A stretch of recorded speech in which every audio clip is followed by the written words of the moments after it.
السلام عليكم. إذا أعجبك الفيديو فلا تنسى الاشتراك في القناة ليصلك كل جديد تشجيعا لنا لنستمر في نشر المزيد. حسابات تأهل منتخب تونس إلى دور ال1/6 بنهائيات كأس العالم 2022 بعد هزيمة من منتخب أستراليا بهدف نظيف في الجولة الثانية من دور المجموعات. وتوقف رصيد منتخب تونس عند نقطة واحدة من التعادل في الجولة الأولى مع الدنمارك، فيما حصل منتخب أستراليا على أول 3 نقاط في المجموعة ليتساوى مع منتخب فرنسا بنفس الرصيد، ولديه مباراة مساء اليوم أمام منتخب الدنمارك الذي دخل اللقاء بنقطة واحدة هو لا آخر.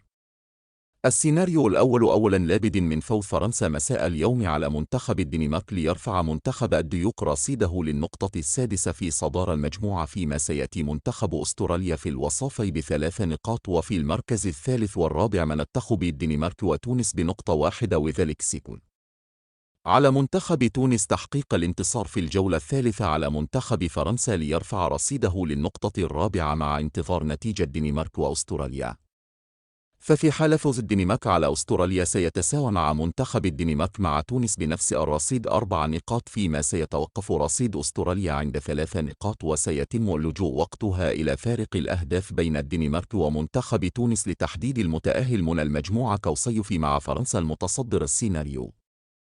الثاني في حال فوز الدنمارك مساء اليوم على فرنسا سيصل للنقطة الرابعة، فيما سيأتي منتخبي فرنسا وأستراليا في الوصافي برصيد 3 نقاط، وفي المركز الأخير منتخب تونس بنقطة واحدة، وسيكون منتخب تونس مجبر على الفوز على فرنسا في المباراة الأخيرة بالجولة ليرفع رصيده للنقطة الرابعة مع انتظار تعادل الدنمارك مع أستراليا ليتساوى مع أستراليا، وسيتم تحديد الوصيف بفارق الأهداف بينهما، لأن وقتها سيتأهل منتخب الدنمارك متصدراً على المجموعة برصيد 5 نقاط، فيما سيودع منتخب فرنسا البطولة برصيد 3 نقاط. السيناريو الثالث في حال تعادل فرنسا مع الدنمارك اليوم سيرفع منتخب فرنسا رصيده للنقطة الرابعة، بينما سيصل منتخب الدنمارك إلى نقطتين، وسيكون وقتها منتخب تونس مطالب بالفوز على فرنسا في الجولة الأخيرة لرفع رصيدها إلى 4 نقاط مع انتظار تعادل أستراليا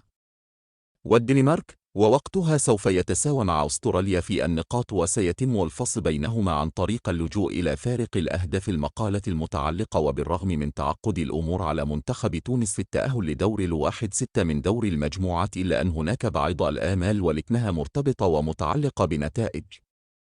المنتخبات الأخرى في المجموعة. حظ موفق لمنتخب تونس شقيق.